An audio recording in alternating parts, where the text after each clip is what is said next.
सच। आप क्या करते थे?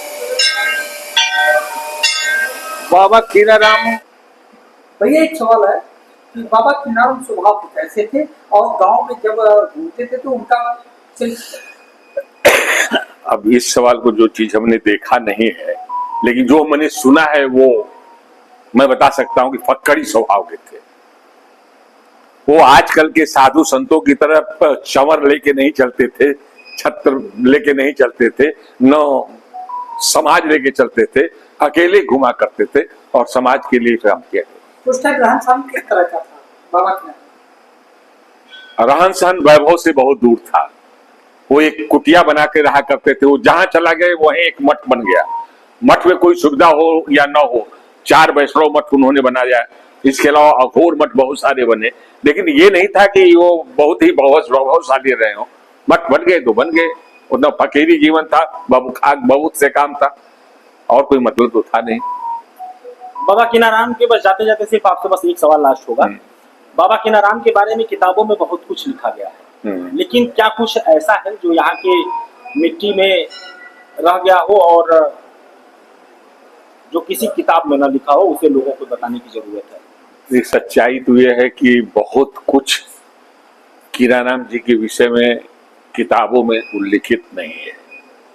आप तो पत्रकार हैं, किसी भी गांव में चले जाइए तो एक कहानी बाबा कीनाराम से संबंधित वहां जरूर मिलेगी कि बाबा कीनाराम यहाँ आए थे, यहाँ इन्होंने ये श्राप दिया, यहाँ इन्होंने ये आशीर्वाद दिया। कोई ऐसा गांव नहीं बचेगा जिस गांव में आप खुद चले जाइए आपको एक न एक आशीर्वाद मिलेगा।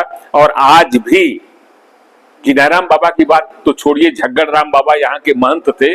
लोग बताती थी कि मैना तवायफ थी, बनारस से आई थी, यही झग्गड़ राम का बंगला है, यही भीतर उस पर नृत्य हो रहा था। और झग्गड़ राम महंत ने कहा कि वो राग मल्हार गाओ, कहे बाबा पानी बरसने लगेगा, कहे तुम गाओ मैं देख लूंगा। और राग मल्हार गाई, पानी बरसने लगा, बम बाबा कीनाराम कहे, और चारदीवारी के अंदर पानी नहीं बरस रहा था, चारों तरफ पानी बरस रहा था। ये थी बाबा कीनाराम की महत्ता, ये था क्षमा। ये सब किताबों में है कि नहीं ये तो मेरा अध्ययन उतना नहीं है, लेकिन बहुत सारी ऐसी चीजें हैं जो कीनाराम बाबा के विषय में आज भी लोग यहाँ आते हैं तपस्थली में, जहाँ उनकी तपस्थली है, कीनाराम स्थल है। लोग कृण कुंड भी जाते हैं।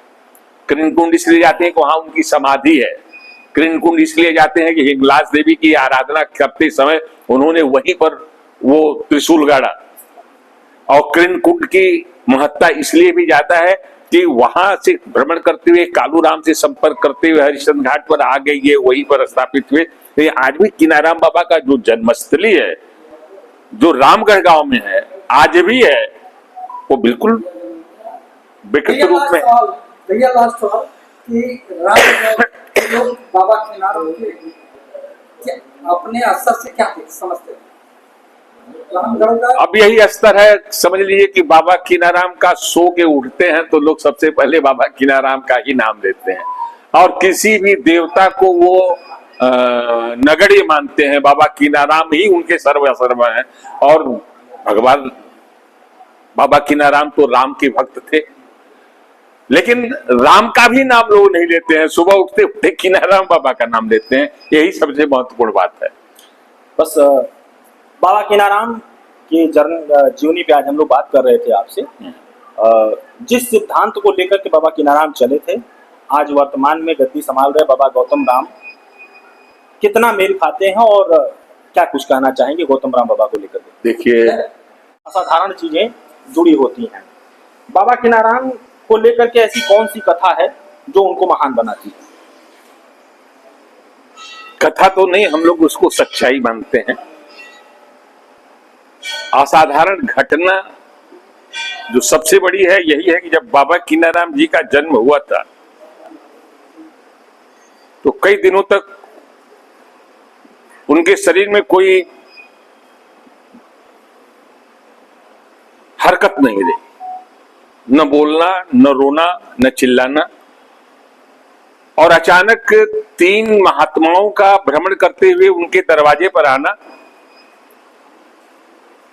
और बच्चे को अपने हाथ में लेना, उनके कान में कुछ कहना, और जो ही कुछ कान में कहा गया उसी समय वो बहुत जोर से रोना प्रारंभ कर दिए। और उसके बाद उनके सारे क्रियाकलाप चालू हो गए, जिसके विषय में ये कहा जाता है कि ब्रह्मा, विष्णु और महेश का आगमन साधु वेश में हुआ था। यही एक अद्भुत क्षण था जो बाबा कीनाराम जी के जन्म के विषय, जो आज भी रामगढ़ गांव में उनका स्थान सुनिश्चित है, वहां हुआ था। दूसरी चीज जो अकल्पनीय तो नहीं है, जिसमें उनकी शादी हो रही थी 9 वर्ष की अवस्था में, लकड़ी पकड़ी गांव एक बिहार में है, जहां उनकी शादी कात्यायनी देवी के साथ हुई थी। जब 12 वर्ष की अवस्था में गौने की बात आई तो कीनाराम जी ने अपनी मां से दूध और भात मांगा। मां देने से इनकार की, लेकिन जबरदस्ती किए, क्योंकि यह अशुभ होता है। और जब ये जाना गया तो पता चला जिस समय उन्होंने दूध भात खाया था उस समय उनकी पत्नी शिवलोक गमन कर चुकी थी और दूसरे दिन ही उनकी लाश यहाँ आ गई। और उसके बाद उन्होंने घर द्वार छोड़ करके, लोगों ने समझ लिया कि ये विलक्षण व्यक्तित्व का धनी व्यक्ति है जो बहुत कुछ जान पाता है, और उन्होंने घर त्याग करके भ्रमण पर वो निकल गए।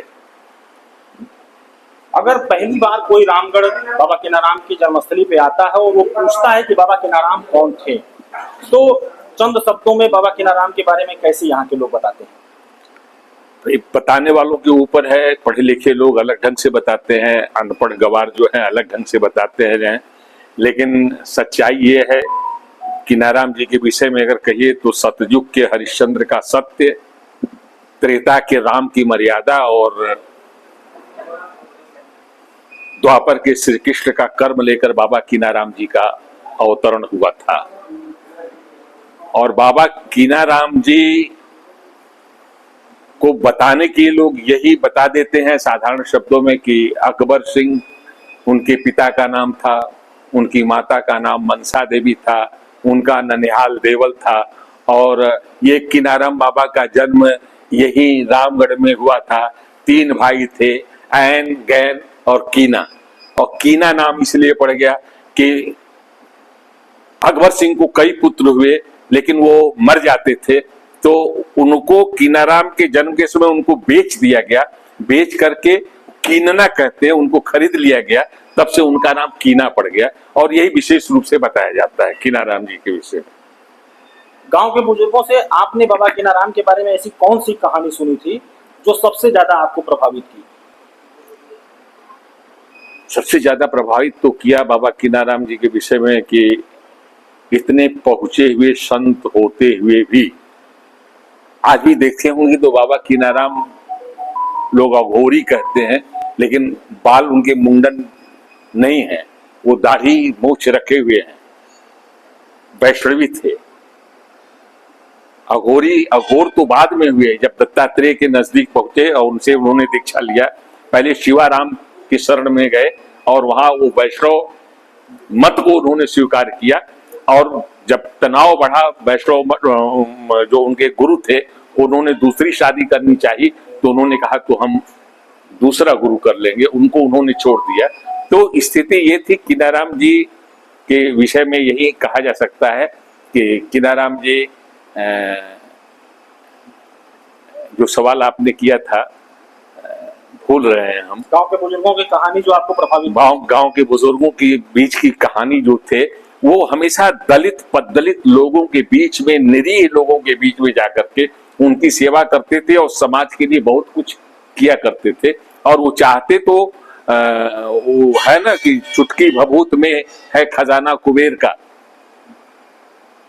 वो बहुत कुछ कर सकते थे, लेकिन सब सारे सुख को त्याग करके उन्होंने मात्र मानव कल्याण के लिए, आप ये कह सकते हैं कि कबीरदास तो वाणी के माध्यम से, लेकिन इन्होंने अपने कर्म के माध्यम से, वाणी के साथ साथ कर्म के माध्यम से भी उन गरीब तबकों में जाकर के उनकी सेवा किया। और समाज में जो जातिगत द्वेष भाव था, आज जो ऊंच नीच की भावना थी, सारे को समाप्त करने के लिए वो कहते थे, जतियों का खैली कुजतियों का खैली तबो ना खैली, जात कुटुंब सब ताना मारे, भभूत रमाए फकीर संग रहली, जग लेखवा हम बाउर भैली।